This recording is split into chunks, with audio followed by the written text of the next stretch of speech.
Hmm? Ah! You're listening to the Run for Your Lives podcast.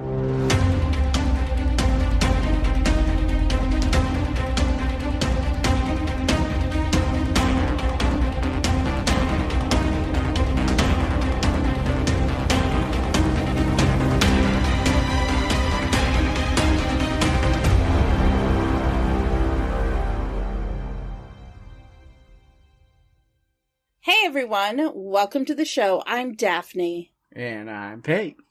And this is the Run for Your Lives podcast. This episode, we are talking about the science fiction, sci-fi, comedy disaster film Sharknado, directed by Anthony C. Ferrante and released on the Sci-Fi Channel, July 11th, 2013. We're finally going there, Pake. We're finally doing Sharknado. How do you feel about that? I'm excited, actually. This has been on the radar since like very early on when we first started, when we were talking about just doing all kinds of different monster movies and creature features. And we've branched out a lot to different kind of categories and gotten deeper and more serious films than I expected to off the start. And we've gone down a lot of different avenues, but this is always in the back of my head as something that's like, when you're thinking of just like the crazy monster movies, it's like, oh, Sharknado is just like one of the craziest. And then it's just kind of set on that like back burner for these like 4 years. And so I know. Finally it's like we needed a movie for this week. And it's like, I can think of a couple of really good ones that we could like have a fun conversation about, which this is going to be a fun conversation. But I was like, I could think of a few that are a little deeper or a little more in depth or like involved. But then I was like, fuck it, we haven't done Sharknado yet. No, like that's gotta be. We haven't, and you gave me a couple of movies to choose from, and it really was a no-brainer for me. It was going to be Sharknado. I just feel like it's fun, ridiculous, and I'm down to talk about it. You had never seen it. No, it's as much as it's like one of those ridiculous things that should feel like right up my alley, and it is. But also, it's so campy in its own thing, and like all the sequels and all that. I was like, it's just something that I haven't dived into yet. Because usually when I do dive, I'm not even trying to make puns as far as it's aquatic shark thing, but because usually when I do, then it's like, all right, now I have to go fully in. Like I was like with that, I didn't watch a single Fast and Furious movie until like the 8th or 9th one. And then I watched all of them in like the span of a week and a half. Like it was very much like, okay, now I have to live in this world and really. And so that's kind of like with Sharknado, is I had passed it up, and then it's like, well, if I'm gonna get into it, am I gonna really get into it? And then I gotta, which is like, but they're so bad, so there's no way I'm gonna like get really into them. And then I watched this first one, and immediately had a thought. I was like, is it weird that I actually really want to see the entire series now? Like badly, I really want to watch all of these and see how much more insane and terrible that they can get. I think I'm obsessed a little bit. I might have to do that. So for those who don't know, most people probably do, but I didn't really know until now, like looking into it. There are 6 movies. Mm-hmm. So yeah, so there was this one, and then I just looked through like the titles and stuff of the other ones, and I'm like, I have to. Yeah, Sharknado 2, the second one. That's the official subtitle. Sharknado 3, Oh Hell No. Then Sharknado 4, The Fourth Awakens. I'm not making that up. Sharknado 5, Global Swarming. And then the last Sharknado, It's About Time. Which, looking at that movie, is really funny and clever as a subtitle on 2 fronts. Because they're finally ending these ridiculous movies. But also, apparently, the plot of that movie is that they have to travel back in time to the first Sharknado to stop it from happening to save the world. So, yeah. I'm so in. I want all of it now. Do you think that we should cover one a season?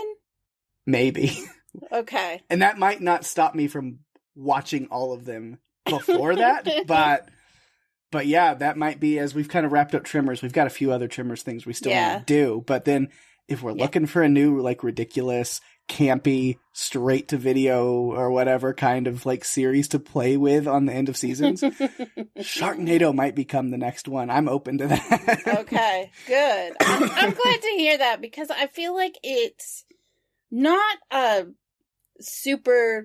No, let's just be honest. I'm not holding back on this one. It's not a deep movie. No. It isn't. And I think we like movies, or at least like to end our season, with movies that don't make you work too hard. They're just there. They know what they are for your enjoyment. Mm-hmm. And I think this kind of fits that because it's ridiculous. I mean, let's be honest. It's absolutely ridiculous. Yeah, for sure. Which sometimes you need. Sometimes you do need. And that's because, it's terrible. But, like, you know that they did it on purpose. Like, they had a very, very, very limited budget on effects and what they could do. So instead of trying to pretend like it's going to be a good movie with the limited amount of stuff they have, it's like, well, no, then we'll just, like, lean hard into the campy ridiculousness of it and know that, like, it's just one of those things, like, it's so bad that it's amazing. Like, I don't think that they had any idea that it was going to get the cult following that it has. mm-hmm. Or that it was going to spawn all of those movies. You know, the sequels. I don't think that they had any clue that that was going to happen. But Asylum, which is the company that puts out movies like this, well, they have a history of doing these types of mockbusters because they take other films and kind of twist them into something similar while also doing it for such a low budget that's what the selling point is. It's so bad that it's going to be amazing to watch. Mm-hmm. Yeah, we talked about them before in the past, but they did Snakes on a Train, and they've done. Yeah, I mean, I can try to think of like different like they just capitalize on like whatever's big in horror. They do things on purpose. They do things on purpose. They did a movie called American Warships that was supposed to be like Battleship, which came out around the same time. But they purposely have their movies scheduled to go to theaters for like a few days just before the movie that they're kind of copying comes out. Right. Now, this one's a little different. Now, this is the first Asylum movie we've covered, I'm pretty sure. It is. But yeah, this one is a little different that it is, I guess, it's original. It's not one of those like blatant bad ripoffs. Like, it is... Right. A shark tornado movie had never been done before. Like, it is original in concept. Right. But yeah, it's like, I don't think they expected, like you said, but it did jumpstart an entire cultural phenomenon. It really did. Oh my gosh. I just remember it being such a big thing. Have you seen Sharknado? It's so bad, it's good. That's what I kept hearing the whole time. And I mean, Asylum has done some decent things. I will say this. They gave us Black Summer, which is a great series on Netflix. It's a zombie series. It's good. I didn't know they were behind that. They were behind that. Yeah, it was a kind of a spin-off of Z Nation, which I thought at first they were trying to be super serious with it. And then by season 2 of Z Nation, it was very clear that the camp factor was there. Mm-hmm. I think they realized they couldn't be The Walking Dead, so they might as well be who they are. Yeah. And that's what made it fun. Yeah. They're also responsible for a movie that is a take on Cocaine Bear, and it's called Attack of the Meth Gator. Uh-huh. And I remember seeing that title, kicking around before. So, yeah. Yep. Yeah, so we'll jump into this one in just a little bit, of course, with your production notes and synopsis and our classic stuff. And then as we kind of go into, breaking it down character-wise, now I'm going to go ahead and say Daphne is aware of this. This is another one of those editions of Run for Your Lives where if my notes were a box of cereal, again, it's just oops, all jokes. Because that's really all that I have. So like, they're still broken up into character sections, but then I have a lot of just kind of extra notes about production and about stuff and random thoughts and jokes that I had. But it's still mostly like, even my character notes are still just mostly like retorting to things that they said or did. Because, yeah, you guys know, it's Sharknado. So again, I didn't really try to like talk about what was going on with the story and really dig too deep into the characters because nobody wants an analysis of the arcs and motivations of the characters in Sharknado. We know why we're here. We know why you're here. So why kid ourselves? Exactly. Exactly. This is not going to be a deep discussion. Over the last couple of weeks, we've had some deeper, darker movies that we've talked about. This is not one of them. It honestly is very timely to come for us to do a fun one to break up some of that seriousness. Yeah. Give us a chance to kind of chill and just laugh a lot because I have a feeling there's going to be a lot of laughter in this podcast episode because I hope so. It's kind of a mess. If there's a point where I get emotional and start crying during the recording of this one, then something has gone wrong. Then you have shifted and you're talking about a different movie. Right. Because there should be no tears. Not in this one. So, here are some of my production notes. It was filmed in Los Angeles and Santa Monica, California.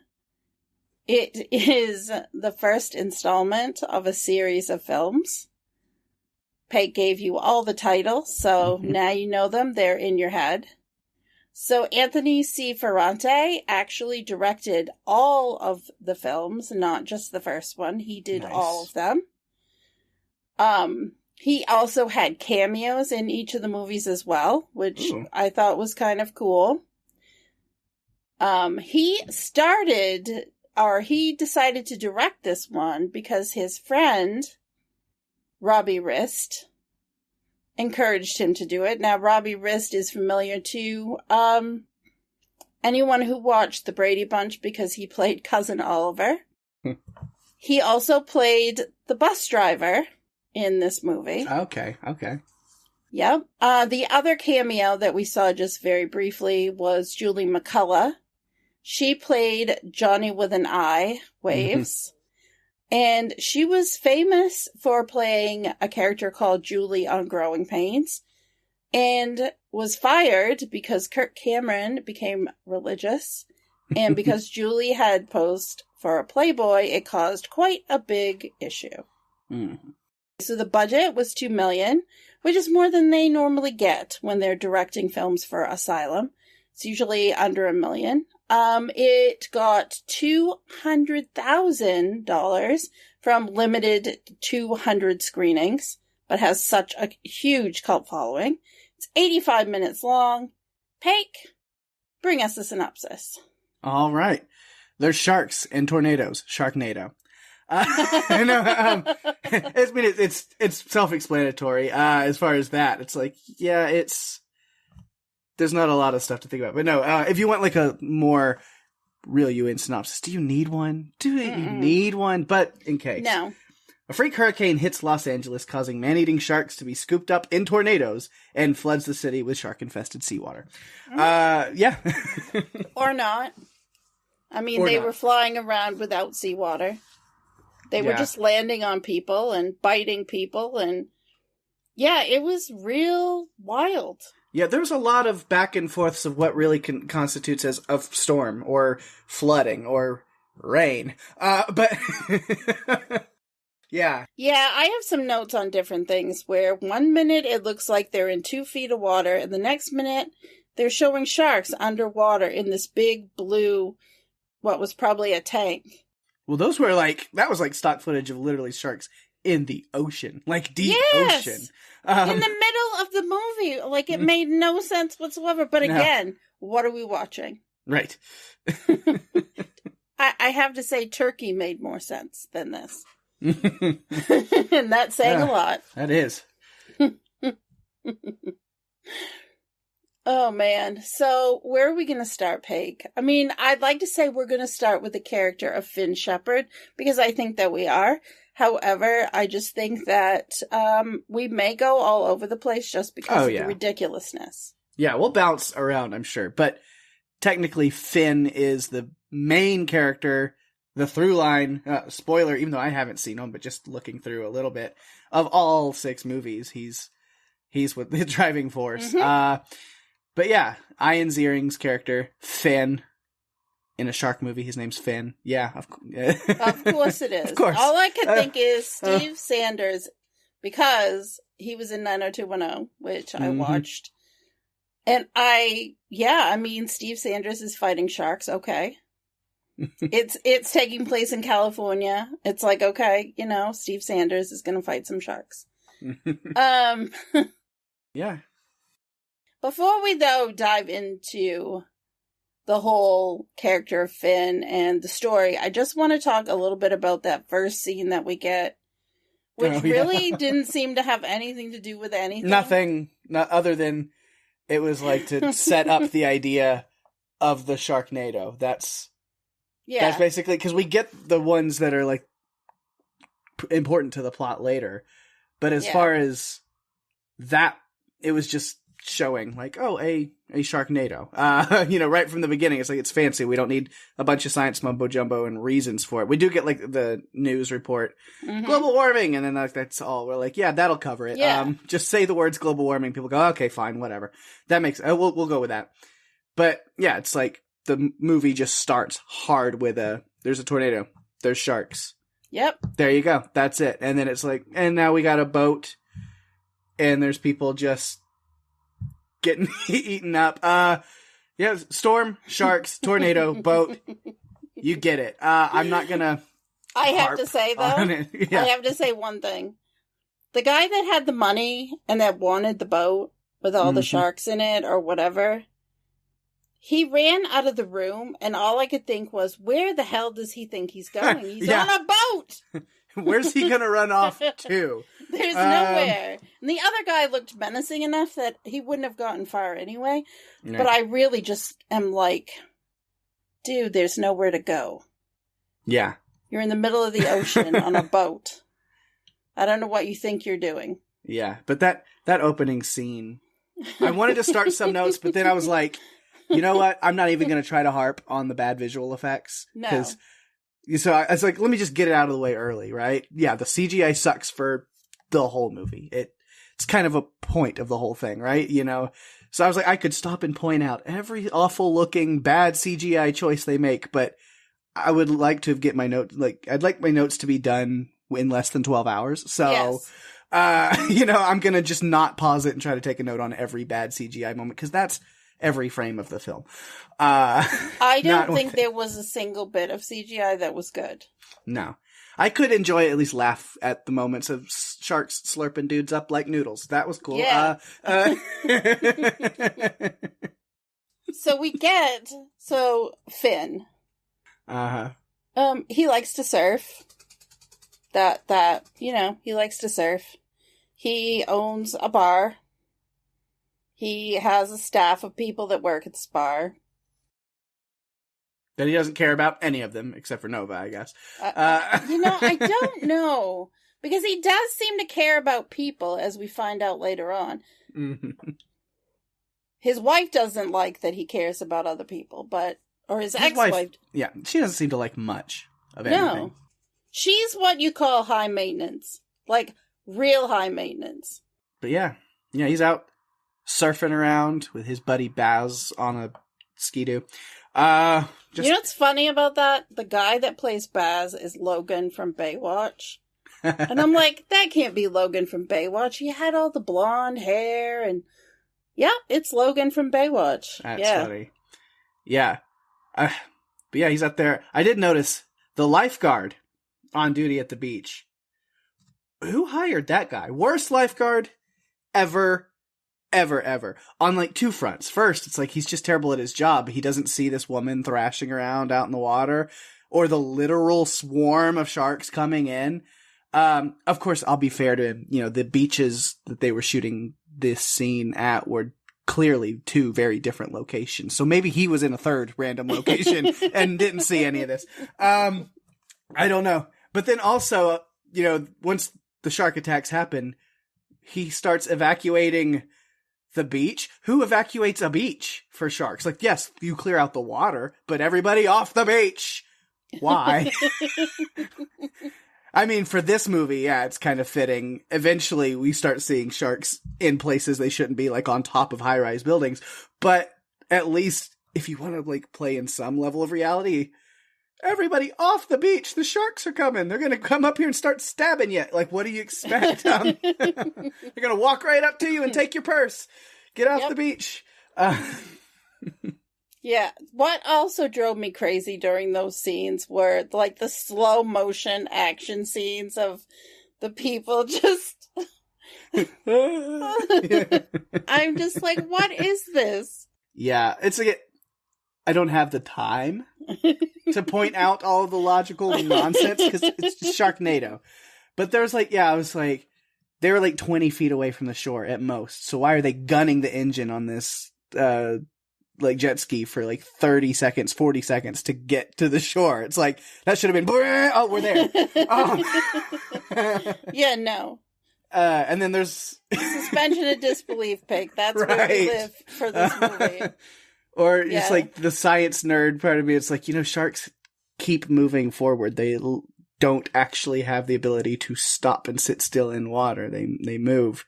So, and then there's points where you just like, they look out the water and there's just fins sticking up and like completely still in different places. Like, what? But yeah, I can't get hung up on things like that or this will never end. So, it won't. And it should end. I mean, we can't.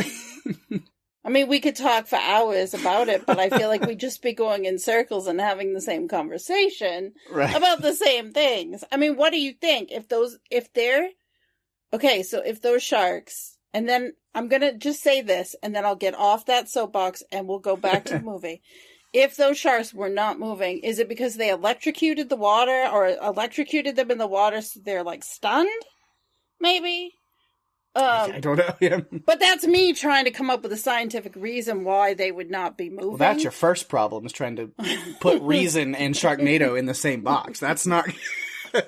Yeah, science in this movie do not add up. So I should say that Peg and I are not going to try to prove or disprove any of the scientific information that was put in this movie, because that would take days. They didn't have a research specialist on this film, making sure that what they were showing was accurate, like some movies do. No, that was not in their $2 million budget. There may have been a couple of things that were actually true, but I don't know what they are. Like, yeah, I don't know. I mean, we'll see. Like what? That the highway is higher than street level of the city. Yeah, that's probably true. But other than that, yeah, exactly. Yeah. So this big storm that I guess we'll just take their word for it that it's a big storm. Because I don't know, most of the time the water looks pretty calm and serene for a hurricane. How did that storm come up so fast? Because I've lived in hurricanes and I've never seen it be calm and then 2 seconds later things are flying everywhere but then it goes windy. back to calm after that. Yeah, I don't know how does that. Yeah, I don't know how it happens. The overhead shots of like the beach with the pier and the bar on the pier, I was like, yeah, nothing's going to ramp up the tension like a poorly animated splash of water hitting the side of the pier while the rest of the water looks as serene and calm as possible. It's like, why do you keep using this overhead shot that's going to undermine this scenario that you keep pretending is happening? There's a big storm outside. And then they go outside and it's like, it's not even raining. It's not even windy. It's like, actually, the weather seems really nice out here. I don't know why. If you're trying to get people to leave because there's a hurricane coming, I think only Finn I think he may have been the only one that realized that something was coming, because nobody else seemed to know anything about it. They were all having their drinks and having fun. I mean, I'll be fair to them. If I was there, I wouldn't know anything was happening. Like I said, it looked like a real nice day. And then he's calling his ex-wife or wife. I don't know exactly if they're just separated or actually divorced. I don't know. She's dating some guy that nobody cares about. Oh my gosh. Wait till we get to that part. Yeah, so now he's calling her on the phone to hound her about, you need to seek shelter and get further away from the ocean. The whole time that he's in a bar, on a pier, literally on the ocean. But, okay, sure. Got it. Yeah. Is that what ex-husbands do? I don't know. I don't have one. I wouldn't be able to tell you. I mean, do they... When imminent threat of death comes along, do you just pick up the phone and call your ex-wife? Well, I mean, he's probably worried about his daughter. I'll give him that. Yeah. Okay. That makes sense. He's more worried about that. But yeah, so finally then the water that comes out of literally nowhere and starts just crashing over everything, except for when people are like there, then conveniently there's no water, but then when they're running away there, it's a lot of back and forth. Who knows? I will give a little tip of the hat to the Jaws reference, shooting the oxygen tank in the shark's mouth. Yes. Golf clap for that. Yes. They did the best that they could with it. Yeah. Practical effects weren't there. No. Practical, digital, anything. Nothing was there. Yeah. I think it might have been done with Paint Shop Pro. Or what, that graphic paint program that used to come on old computers. Yeah, I mean, whatever they had was like the slightly updated version of whatever program was used in, what's the freaking, Birdemic. Yeah. At least the sharks moved. But, other than that. Birdemic, that's another one that we should cover. Yeah. I feel like that could be fun. We can do Birdemic, but then I'm just going to warn you, it's going to turn into like just partially Birdemic, partially a love letter to Whitney Moore. So it's, Okay.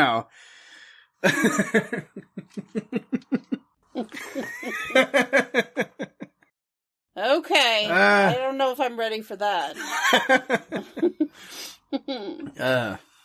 But yeah, again, you'll have to keep things on the rails for story-wise if you care. Because again, I just skip a lot to just with Finn. Just more comments and things. Because they do go to the house, they make it up there to try to save April and Claudia, I believe. Yes. But he was denied critical need to know information about his son being at flight school. Right. Yeah. I mean, why was he not told? He seemed very uptight at times. Yeah, it seemed like his family wanted nothing to do with him, which is why at the end, when they're like, oh, we completely love you again and nothing matters, it's like, see how long that lasts. Yeah, 10 minutes. Yeah. And a sequel. I wouldn't have April here in the notes, but like, I don't really have anything to say about her. Other than, her new boyfriend, I was like, we were introduced to, and then subsequently relieved of douchey McFuckface very quickly. So, don't have to worry about him. Yeah, but you know what? One of Baz's funniest lines came from that. Because Colin gets attacked and is killed by the shark. Mm-hmm. And Baz says, looks like it's their time of the month because the whole bit of water was covered and full of blood. Yeah. That I thought was funny. But what made me laugh even more is that Colin just died and April is immediately yelling for Finn. Yeah. And it's like... No, not my boyfriend! Oh, he's just legs now. Alright, Finn, back to you. You save us. The guy was kind of an asshole. You know what? I think we're fine. We're good. Oh my gosh, he was turning Finn's kids against him. Basically. That was annoying. Oh my gosh, he's one of those people. Yeah, I know. Yeah, but then with nothing but a curtain rod and a dream, Finn got the whole group safely out of the house. Somehow. Moments before the whole place comes crumbling down. Just it, though, not the house next door. Like, directly next door, almost touching. It was fine. But it almost seems like these sharks have a vendetta against Finn. Right. I don't know what the reasoning would be. That it's, like, very targeted. Like, even the Hollywood sign was, like, chunked, directly at them. Yes. And nothing else. Like, yeah, that didn't make any sense either. But he does, okay, we have to say this. Finn does care about other people. That is something. He does try to save people. That seems to be his thing, is that there was a point where they were trying to get on the highway, and then something was happening behind them. And then I didn't see any water, so I wondered what they were running from. Yeah. Yeah, I don't know. And a woman locks her dog in the car. But the window is actually, like, down a little bit a ways. Yeah. Like, you could probably get your hand in there, Yeah. Yeah. I don't know what happened. I mean, that was kind of nuts. Yeah, I mean, there's, like, water coming in over the side and washing cars away. Except for theirs. Theirs is fine, of course. Yeah, and then it's not washing all the cars. It's certain cars. I don't know. It was a hot mess. It's, just choices that are made. Like, yeah, when the house comes down and then Finn says, easy come, easy go. And I was like, sure. Out of all the things you could say, including probably the best choice, which was nothing, you went with that. So, okay, it's a choice. All right. Sure. There's just some weird... Yeah, dialogue-wise, I don't understand, because then when they're driving, before they get to that, like, weird little traffic thing with cars, but then no cars, but then water, but then no water, but then lots of sharks, but also no sharks. And he's talking to his daughter, and she's, like, telling him, oh, we have to go around this way, because I always skip Hollywood traffic whenever I get there. And he's like, what are you doing in Hollywood? It's like, well, Dad, there are several entertaining recreational activities available in a location of that size and popularity. Why wouldn't I? Exactly. I mean, he obviously has no idea what his daughter's up to at all. So I think he's learning this. Maybe this is making him angry. You live in Beverly Hills? Why are you going to Hollywood? Why wouldn't I? You're supposed to stay locked in your room forever and ever. Yeah. Yeah. It's kind of ridiculous. Again, as we said. Yeah, but you did say Finn does have this soft spot. He really wants to help people. He sees the bus, which from the outside... It didn't look like anyone was in there. Why would you assume anyone was in there? It's like, can you just roll up there and like, hey, anyone there? But instead he's like, no, we're going to go up to the bridge and I'm going to rappel down just in case there's somebody in there. Going to go through all this effort. Luckily there's people in there. I was like, hope you kids all can ring the bell in gym class with ease, because the only escape are the ropes. Of course, I will give him more credit. There was like a whole winch system. So that was actually really smart. Yeah, I thought that was cool, but again, I don't know how you would know that anyone was in there. I don't looked know. empty. It looked very empty. It's the only time I agreed with April. It's like, it looks like there's no one in there. Yeah, it's like, you care about everyone else but your family. And I'm like, yeah, April, Finn's such a dick. He's so selfless. What a dick. Caring about people. Ew, people. Gross. Why would you care about people? And again, we're treated to this underwater blue shark experience that obviously isn't where they are. No. That's very obviously shot deep in the ocean somewhere. Oh, and note to self, water and bus electronics do not mix. It shorts everything out. Mm-hmm. Good to know. And the bus driver, I mean, it was nice of him to not just leave the kids and run off, because, I mean, we've seen people do stupid things before in movies, so. Yeah, I was like, who's going to take care of these kids? But then they did. They managed to shove this entire busload of kids into one single ambulance and then said, all right, get them out of this movie. What was on with that? I mean, and why didn't the bus driver go with them? Instead, he got hit by a sign. But that was after. Yeah, he saw it. Yeah, felt it. I knew it was going to happen. They set it up, and with movies like this, that line. My mom always said Hollywood was going to kill me. Boom. It's I mean, funny. you knew it's it was coming. Funny. And I swear they used the same footage of him sitting beside the bridge rail and just wiping his, forehead, phew, he made it.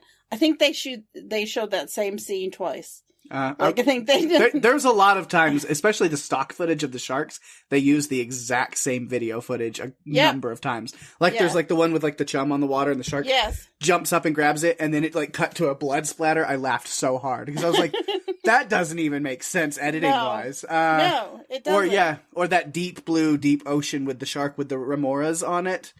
They use that for a swimming pool and also a street and also, I'm like, that pool's not that deep. How on earth? No. Yeah, no. Yes, so we pack all the kids into one ambulance and so get them out of this movie, which, you know, I guess that's better than an oil refinery as a method of storyline disappearing a bunch of kids. Oh, yes. And if you know, you know. Yeah. Yeah, so we've survived more and more things. They're sitting on this bridge that there's no rain. It's completely dry. And what is that? It's a water spout. Oh, the thing that the Itsy Bitsy spider went up. No. Well, yeah, but no.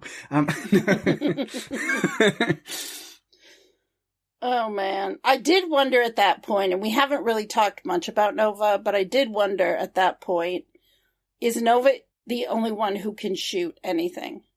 Because she seemed to be the only one that could not just shoot it, but hit something. Yeah. Oh, well, Finn has one moment with a single shot from a pistol from the ground. He shoots way up into the air into the tornado and manages to completely change the trajectory of a shark being flung through the air by the rotation. So there is that. Oh. He's defying like gravity and physics with that shot. So he's got some never cease. I can't even imagine.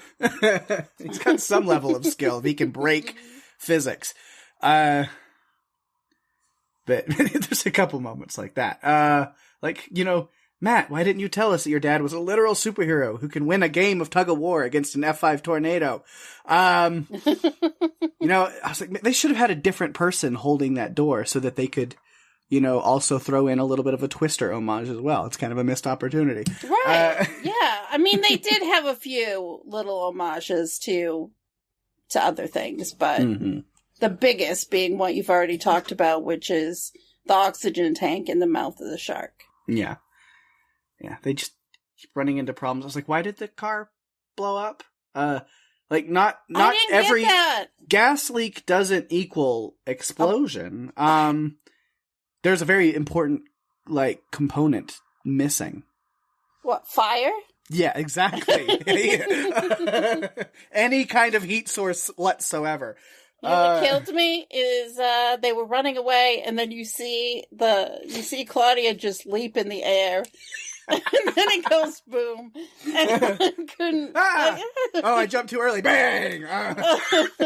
And then, like, as they're getting to the flight school, and she's like, well, at least the rain's easing up a bit. And I was like, a bit?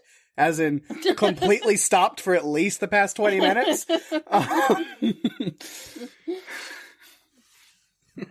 I don't even. I also, when the letters were flying off the Hollywood sign, and they were on top of the bridge moving around trying to miss them, I couldn't take it. I'm like, why are you not hiding behind the ambulance or the car? I mean, standing out there, right. It honestly reminded me of Fall Guys when we played that level where the video game controller and the star comes at you. Yeah. Yeah, that's what it reminded me of. Yeah, just dodging objects flying at you. Yep. They get Matt and some other random people. Fodder. Right, I was like, well, these other two unnamed flight. Well, they're not unnamed. I think he throws out a name real quick, but I don't care. Yeah. I didn't listen. But yeah, it's like these other random like flight school students. I was like, well, they're definitely not going to make it long. Well, one of them literally was wearing a red shirt. Yeah, but that might have been the funniest scene. That was one of the funniest kills. Was that hammerhead to the face? In the parking lot. I mean, the blood was over the top. Like, it was... I know. It's like he got his arm bit off, and he's like, now there's blood coming out of every orifice in my face. Why? Why, though? You know what else killed me? The scars. Like, Matt showed his scar. That's not what scars look like. No. Especially one that you got from falling off a slide at the age of 2. Yeah, it looked awfully big. Did you fall on top of a pitchfork or a large butcher knife? Have you been hanging out in the Belko experiment and we didn't know about it? Oh, man. But yeah, so they're all together in this hardware store to try to put together some bombs. Matt has got this heroic idea. Baz is all in on it. Why does the hardware store cover all their brand names on their products with tape? And I know, I'm just being cheeky at that point. Why. That's like, I know why. They couldn't afford the product placement. Right. And then there's this weird, like, Claudia Finn moment where they're, like, trying to put some kind of, like, family drama and, like, heart moment in it. And she's like, he's like, why are you, you and Mom hate each other. Why do you love each other now? She's like so bothered by them loving each other. It's like, now that Matt's in danger, you're going to team up together like your best friends. He's like, well, that's my son. I'm your daughter. And she's my bartender. I will do it. Okay. We're just saying how people are related. No, they're reminding us, Peg, in case we've forgotten that these are the relationships. Because I swear they tried to get us thinking that Nova has some sort of crush on Finn. Oh, yeah. This Nova was so in love with Finn until she met his son, which is such a weird, awkward love triangle thing. Yeah. I don't know. Yeah. I don't really, I'm not sure that I get it. Yeah, but then, no, because Claudia's saying, like, but I'm your daughter and you never really pay any attention or care about me. And he goes, I came for you first. Try to remember that. And it's like, oh, that's such a heartfelt. And then I was like, well, yeah, because you said earlier you thought Matt was in Tampa. That's the only reason why. You knew you weren't going to Tampa. Tampa knew he was wasn't fine in danger. Oh, man. But Matt is kind of like his father. He's trying to save people, which is nice. I do think out of the 3 members of his family, Finn and Matt had the most believable chemistry versus Finn with his daughter or his ex-wife. Like, I think Ian Ziering had chemistry with the actor that played Matt. It seemed, they seemed connected. It was okay. Yeah. The others, it just seemed like they were random people thrown together in a shopping center. So you have these bombs, and they have this insane plan, which we'll talk about more, because I have Matt kind of with Nova, because they work together on that a little bit, so we'll get there. But yeah, this plan of like, we're just going to drop bombs into the tornadoes, and that'll take care of everything.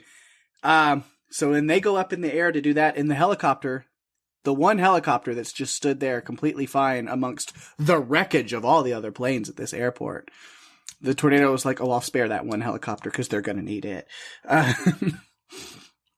But yeah, they're up there, and then the sharks are still getting slung down at them on the ground. So then we get the iconic, honestly, at this point, it kind of is. It's been, since 2013 now, this movie came out. The chainsaw through the sharks just coming through. It's kind of cool. So yeah, well, I'll talk about what they're doing up there. But as far as for Finn, then watching what's going on, fighting off sharks, doing Sharknado things, and then they get to the retirement home next to the airport. I did like that. I was like, why is there a retirement home right next to the airport? Old people don't hear well? Exactly. That was a great mother-daughter moment. But then, getting the old people out of the pool and into safety in the house, and this lady's like, what's that up there? He's like, that's my son. Well, what about the woman that's in there with him doing the actual work with the bombs? Who? Huh? I don't care. That's my son. Oh, man. Like, it took him a long time to go, where's Nova? It took him way too long. Matt, who just met Nova, was more concerned about Nova. Right. Oh, no. Yeah, so the plan was working great until, like, the third big tornado. The small bombs didn't seem to work on it. And then the chopper goes down, And so Finn takes upon himself. He's like, all right, I'm taking the Bazmobile. Ozzy, Ozzy, Ozzy, Ozzy, Ozzy, Ozzy, Ozzy, Ozzy, oi, oi. As I say that in the quiet voice of the ghost of Baz going, no, I'm Tasmanian, you cunt. And then, it's gone. But oh, Baz had some good one-liners in this movie, too. Like, at one point, he's like, it's time to leave Kansas, mate. It's like, yep. It was a good one. And, blow up the last one. Do super action hero shit. And then run back through the streets. It's raining sharks. Holy fuck. It's raining sharks. This is bad. It's raining sharks. Grab your chainsaw. It's raining sharks. Whenever you text me from now on, that is what's going to play. Mm-hmm. It's perfect. He's running around, directing traffic. It's like, yes, I just imagined. It's like this little thing in my head. It was like, oh yes, Mr. Ziering is here for his ADR recording session. Is there anything that he needs to know? Oh yeah, it'll be real easy. Just have him say a bunch of different variations of go over there and move for a while, and then it's all done. We got it. Everything we need. You know what? He said at one point, I'm going to finish this. And all I could think is, well, obviously you didn't because there are 5 more movies. Right. We had to come back to it. Yeah. Finn pushes his daughter out of the way of a great white, and then he Bert Gummers this shit.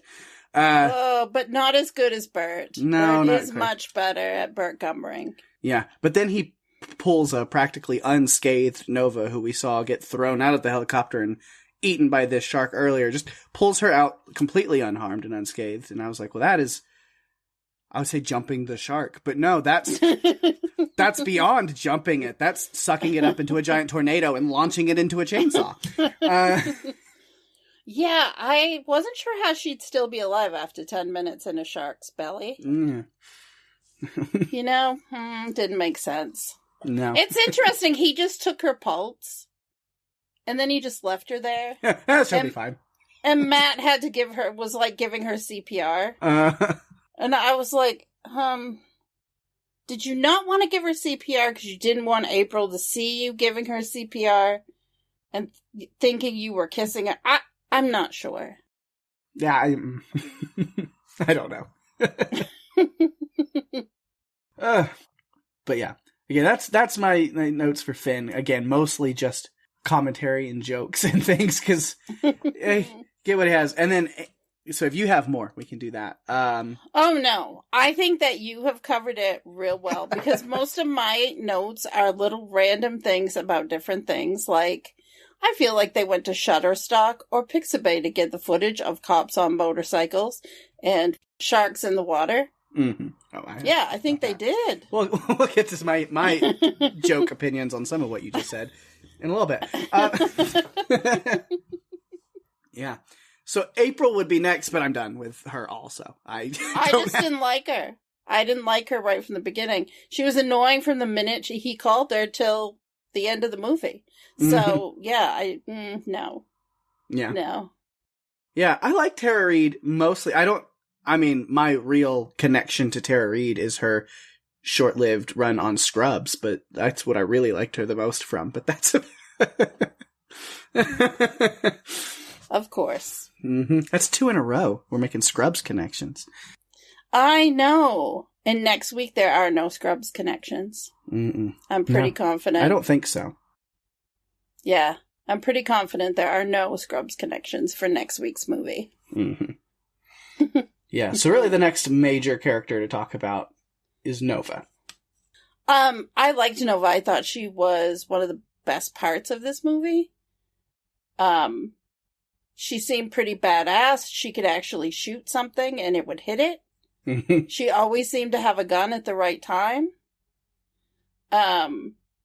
She understood that if the bar fell apart, she wouldn't have a job anymore, so she was trying to save the bar. I don't know how she plans on going about that. How do you save it from a hurricane that doesn't do anything until it does, and then it goes away again? A surprise ninja hurricane that just appears out of nowhere and then disappears, and then comes back and disappears again. Hey, you better patent that, because I bet someone comes out with a movie called Ninja Hurricane. It's gonna happen, so you better be working on that. Better get a copyright on that. Yeah. I think the biggest arc for Nova is her scar. The one that... I don't want to talk about my scar. It's nothing. Now let me hint about how much I hate sharks, because there's definitely a story and a reason behind that comment, but I'm going to leave it there. I don't want to talk about it, but I'm going to talk about how I don't want to talk about it a lot. Over and over again. Yeah. And then she has this other... After the bar goes to pieces and is done, she has another little line where they're on. There's like, where do we go? And she's like, I'm going to go with you, because it's like, I can take you home. She goes, I live on the beach. It's obviously flooded. And I was like, is it though? Is it obvious? Because, again, the weather seems pretty nice right now. And I mean, you're saying this while still at the beach, and it looks fine. So, I don't know. It looks sunny, even. Like, it just looks beautiful. I've just never seen a hurricane be like that. Yeah. It's usually, days and high winds and power outages, and it's definitely not sunny 5 minutes later. Yeah. But yeah, no, you were going to say something about her as this. No, I thought that she was competent, I guess, is what I would say. Yeah. Although she was very surprised and shocked by every reveal of a new family member. She really was, which leads me to believe, did she have something going on with Finn and he just hadn't told her? I mean, how... A wife? Yeah. And a daughter? And now a son? What's next? You're going to tell me you have a surprise grandma, a family dog, foreign exchange student? Well, I mean, did she know he was married before? I doesn't seem like it, no. No. And that he had kids. I mean, it seems like if they were in a relationship, or even if she was working at the bar, she would know those basic things, because you do, when you work with someone, you do get to know them. Yeah. A little bit. So it seemed like, who are you? I just pictured her saying at some point. Yeah. And then again, clearly in the car, she clearly wants to talk about the scar, but she doesn't want to, just embrace it. Talk about it, because you just keep making these weird hints at something. It's not necessary.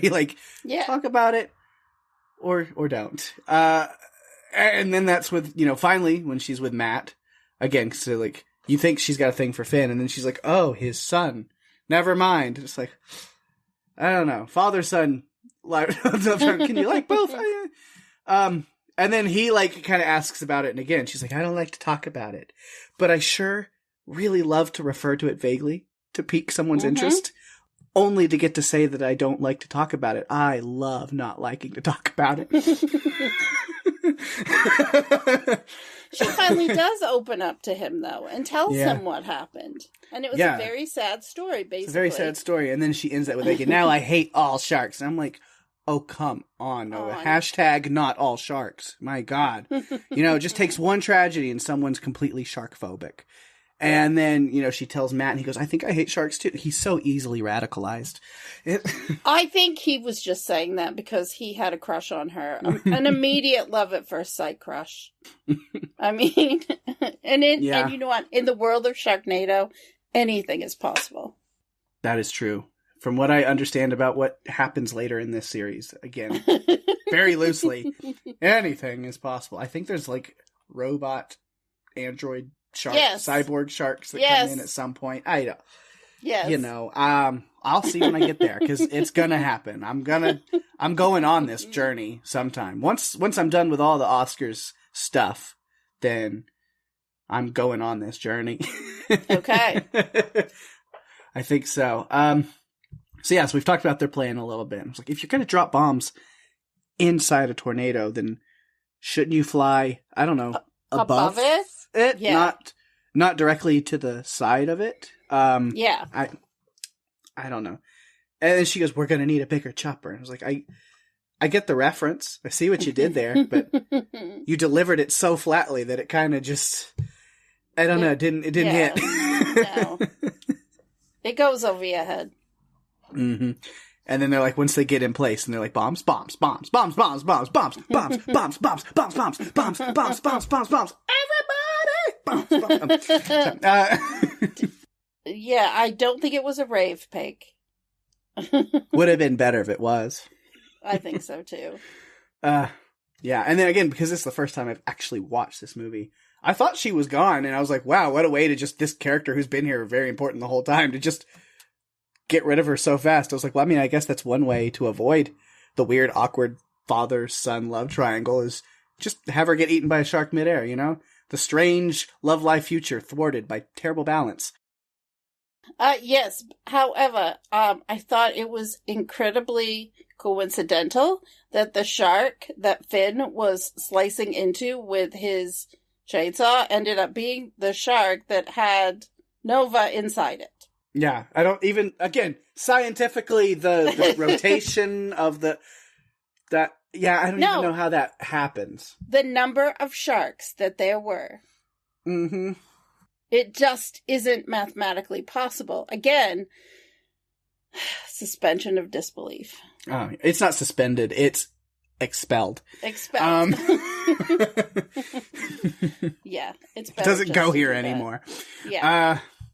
But yeah, no, so she's saved and alive, and the weird romantic thing is back on! Except, I don't know, probably not, because it seems that, you know, nothing will bring exes back together like surviving a Sharknado together. So I guess, actually, Finn and April are just back together, family unit, perfect, and Nova gets to be forgotten the weird fifth wheel. You got divorced. Those issues did not go away. Yeah, and then, yeah, Nova just becomes the bartender who you flirt with on the side that's now dating your son, I guess. Yeah. I mean, maybe. I mean, I don't know. You know what? Family units and family dynamics can get weirder than that sometimes, I guess. So, sure. Oh, man. There are a couple other side characters I did want to have a couple of notes about and stuff. Can we talk about my favorite side character? Okay. Which is George. Your favorite? Kind of. Because my only thought was, are we supposed to like George at all? Because he sucks. Yeah. No. A lot. Okay, he does. However, no. What I mean is, he said some ridiculous things, and he died saving a dog with his stool. I mean, he carried that stool. And then what killed me is the stool is so important that he carried it from the bar, but then he breaks the window with it, and then he just throws it on the ground and runs away. And I'm like, if it's so important to you,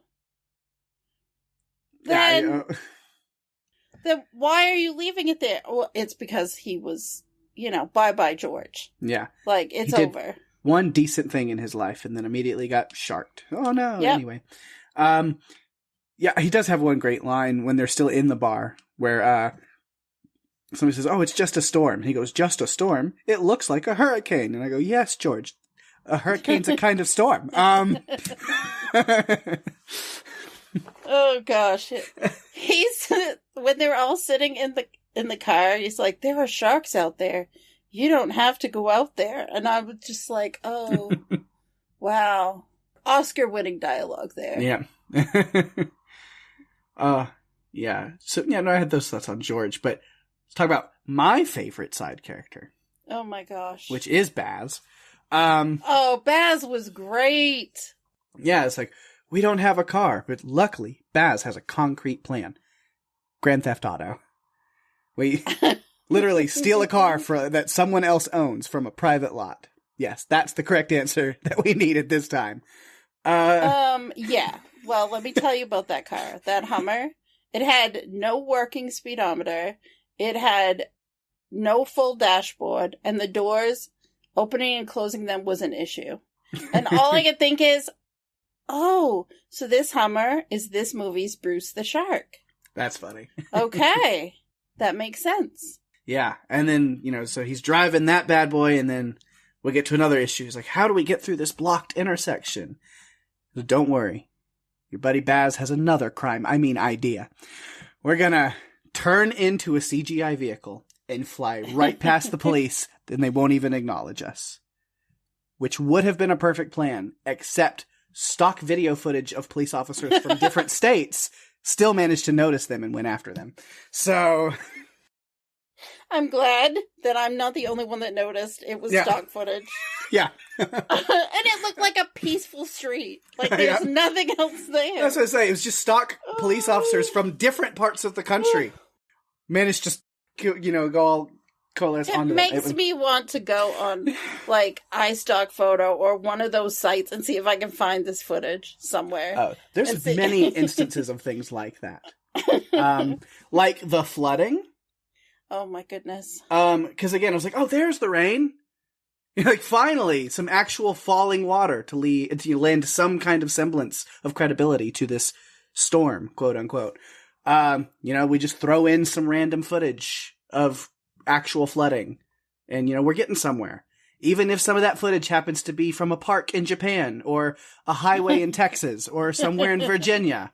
It's like, it's fine. Nobody's going to notice that thing. It's not like somebody's going to have a podcast and the ability to pause the movie and take notes and will notice these kind of things. Yeah. Ladies and gentlemen, Mr. Pake Allen. Yes. Yeah, I noticed a lot of those moments. There were multiple things. The tornadoes and the sharks, that was a whole other thing on its own. That was real iffy. Beyond real iffy. The thing, though, that kept, like, coming back is when they were driving, the level of the water just kept changing. It was either up to the window or it was down to the tires, and It was a challenge. So I mentioned the other two random guys, which one of them was literally wearing the red shirt, like I said. But then red shirt wasn't the first one of them to die. His even more unremarkable friend was. Gets impaled on the truck spikes. But then later, red shirt goes. Can you tell me how poor Baz goes from having a shark trying to bite his leg and no wind to the wind blowing him off the truck?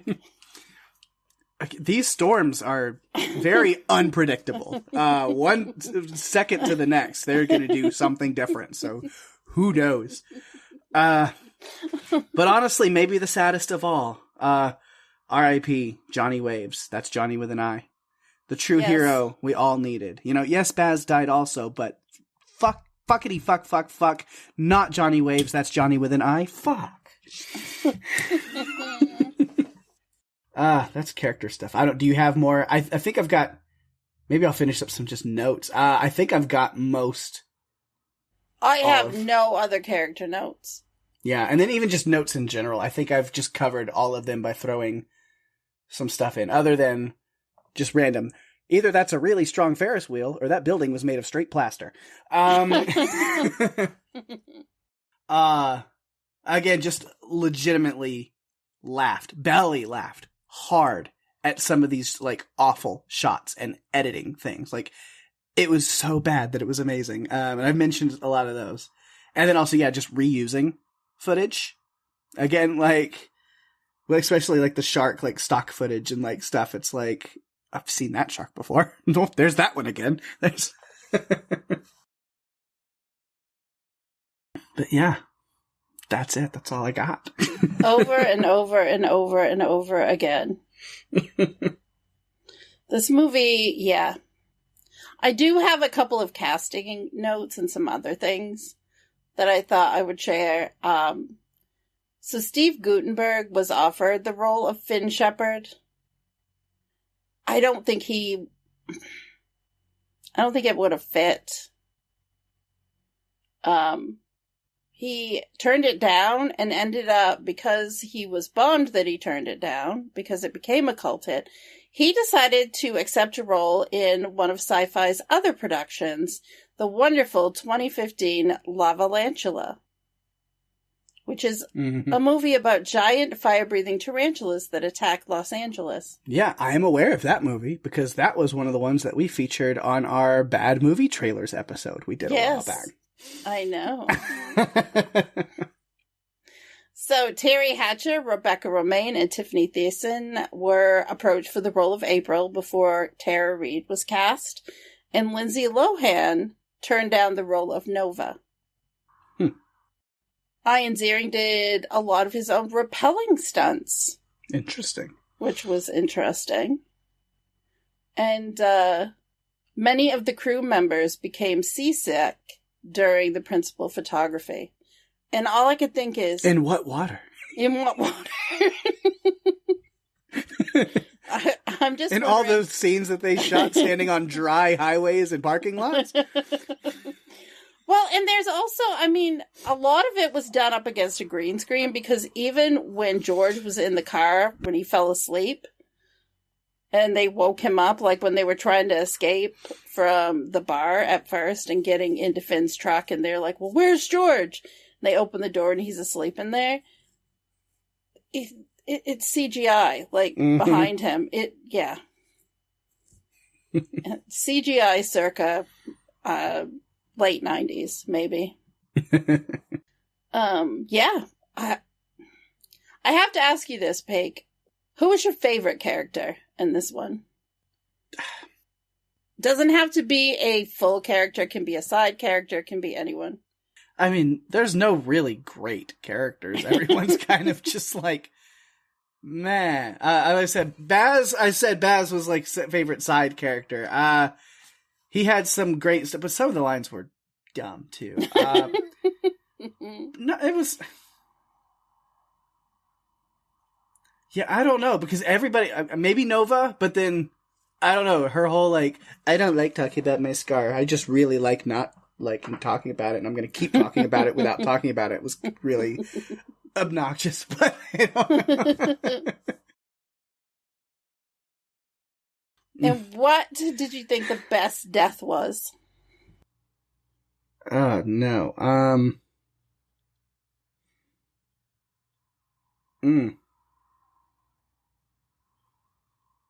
Hammerhead to the face with all the unnecessary bleeding. Because that was mine, too. Probably. Yeah. Yeah. I figured I would just ask you. Or the, like, random flight school lady that just goes whoop, right up through the roof. Goodbye. See ya. They introduced us to them very quickly, only to get rid of them very quickly as well. Mm-hmm. Yeah.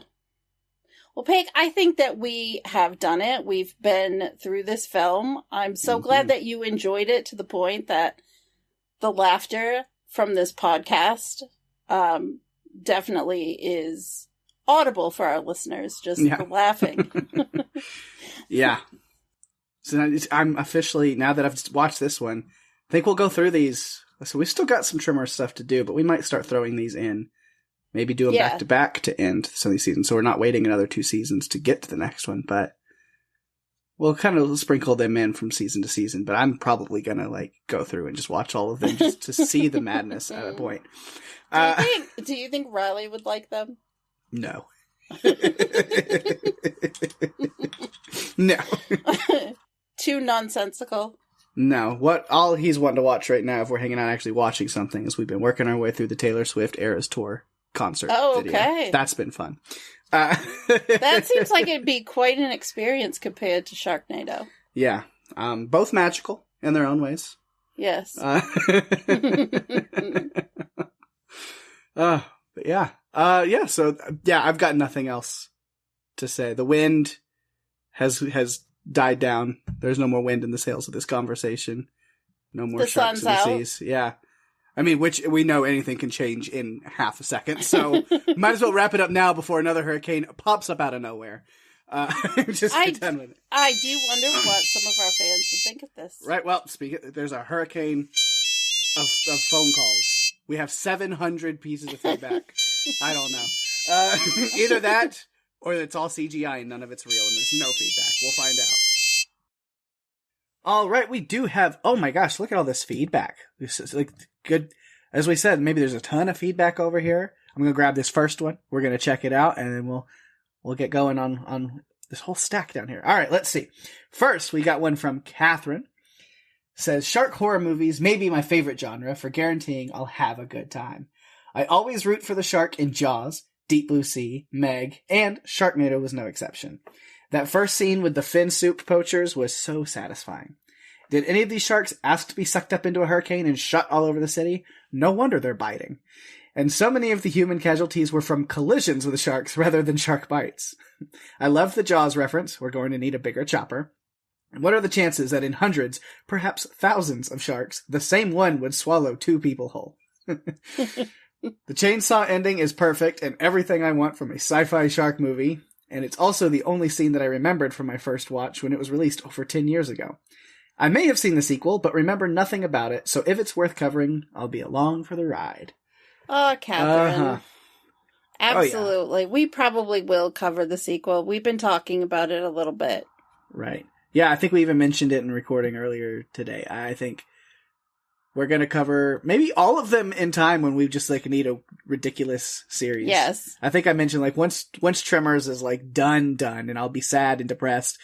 And then we can throw Sharknado in as some kind of consolation, right? And we can start going through those. It'd be ridiculous. It'd be fun. Yeah, we talked about a lot of those other things that you mentioned too, so that's great. All right, get to some more feedback. And oh no. Okay, so Catherine's is actually the only one. The rest of this is stock footage of feedback. It's just more stock footage. I thought we had escaped from all the weird stock footage just thrown in, but nope, it has even impacted our feedback time. It's just feedback stock footage. I can't use any of this. Oh, well, thank you, Catherine, at least for being the real one and sending it in.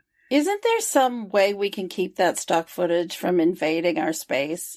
I don't know. I mean, I could call the police to arrest it, but it's going to be the stock footage police that chased the car. So no. It's not going to do us any good. Oh, man. Pake, get a chainsaw. I know. We're going to have to resort to drastic measures to protect ourselves. Yep. Yeah. All right. Okay, so if you would like to submit feedback, we welcome feedback, not stock footage feedback. No more stock footage feedback. But we'd love to hear your feedback on past, present, or future movies that we cover. So you can find us on Facebook and Instagram at Run For Your Lives Podcast. You can email us at runforyourlivespodcast@gmail.com. And if you are enjoying the show, tell your friends. We are available on Apple, Spotify, YouTube, all the other podcast players. You can check us out there. You can go to runforyourlivespodcast.com for all the links that you would ever need. And if you have a second, give us a review on Apple Podcasts, as that shows us how much you love us and helps us get out there even more. We really appreciate it. We do, definitely, a lot. Of course, speaking about sharing the love, got to give some shout outs to things going on in the podcast universe around us. Podcastica's got a lot of fun stuff going on. Go make sure to check out the cast of us, formerly the Walking Dead cast. Jason and Lucy are covering The Walking Dead, The Ones Who Live, which, yeah, it's been incredible so far. Love their coverage, love the show. So make sure if you're a Walking Dead fan to go check that out. They've got the episode 2 and the feedback episode for that, which was titled Gone, up this week that you can go check out. And then, yeah, again, they have screeners for, I think, most, if not all of this season. So they are having, like, the episode is up Sunday. Like, Sunday afternoon, it's up for, like, AMC premiere. Like, people, like, when the episode's up, you can watch it and go listen to them. And they've been killing it, so it's been great. So definitely check them out. And then over on Revisited, Ben and Kristen still working their way through Ted Lasso Season 2. This week, Episode 10, No Weddings and a Funeral. Aww. Yeah. I remember that one. Ted Lasso. So good in all the ways. Whether it's happy, ridiculous, sad, they just know how to make it great every time. So definitely go check out their coverage of that one. And then for the Buffy fans out there, make sure you are checking out Still Slaying. If you aren't already, Kara and Penny have been just slashing their way through season 3, episode by episode. So this week they are on episode 11 and joined by their friend Sam to discuss the episode Gingerbread. Wow. Yeah. So make sure to go check that one out.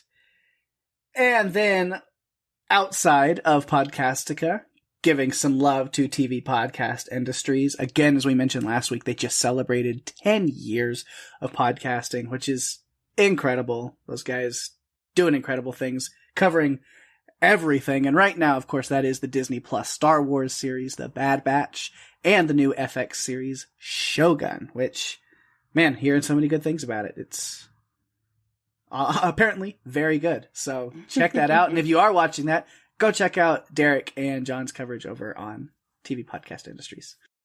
And lastly, our good friend Ben over with Wilhelm. I get to pop over there this week. So as you're listening to this, it's up. It should be up. And if not, it will be very soon. Go check out the Wilhelm Oscars special. I did this last year with Ben and Brandy over there on Wilhelm. So I say we broke down. I haven't recorded it yet. I'm actually recording it right after this. But yeah, we're talking about all of our Oscars predictions and favorites and picks for this year's awards, which are this weekend on Sunday. So you still have time if you're listening to this when we put it up. Oscars haven't aired yet. So go check out our coverage over on Wilhelm, see what we think are our predictions and our favorites, and see how well we did if you agree with us. And then, yeah, maybe send Ben some feedback after the Oscars and tell us how smart we are for getting everything so right, because we're amazing. That is going to be a fun one to listen to. I'm so excited. You guys, I'm legitimately antsy, and just excited. It's one of my favorite things I got to do last year, and I'm so glad that Ben's having me come back and do it again this year. I've been looking forward to it literally all year. I'm just I love to do the Oscars death race thing and watch all the movies. Partially, I like to do it because it's just fun for me to do as a completionist. It's a nice little goal to set for myself in a month or two. But then now with this Wilhelm special, it's an extra level for me to get really excited about doing it because I really look forward to talking with Ben and Brandy about all of these movies. Yeah, well, that will be out. I'm looking forward to checking it out and seeing how right or wrong you are. Wrong? Me? Never. So aside from all of that, you can always make sure to come right back here to Run for Your Lives next week, where we will have something fresh and fun for you. Daphne, what are we doing next week? Well, when a young African-American man visits his white girlfriend's family estate, he uncovers disturbing secrets as he realizes the horrifying truth about their intentions. We are joined by our special guest, Rinaldi, to discuss Jordan Peele's directorial debut, Get Out. Yes. We've done the Peele movies in a weird order, from the middle one to the latest one to now we're going back to his first one. But yeah, we're finally going to be caught up for now with the Peeleverse. I don't know if I like that. But Jordan Peele's directorial movies there. So yeah, of course we had to go back and do Get Out. And like Daphne mentioned, our friend Rinaldi is there to talk about it. We have a lot of laughs. It's a really fun movie to talk about. There's some ridiculous things. There's some really interesting and scary things. And of course, with the subject matter of that movie, we also have some really deep conversation that should be a lot of fun. And I'm looking forward to people checking that one out. Definitely. Well, that brings us to the end of our episode. Thanks, everyone, for listening. I'm Daphne. And I'm Pake. And if you have to run, you better run for your lives. Bye-bye.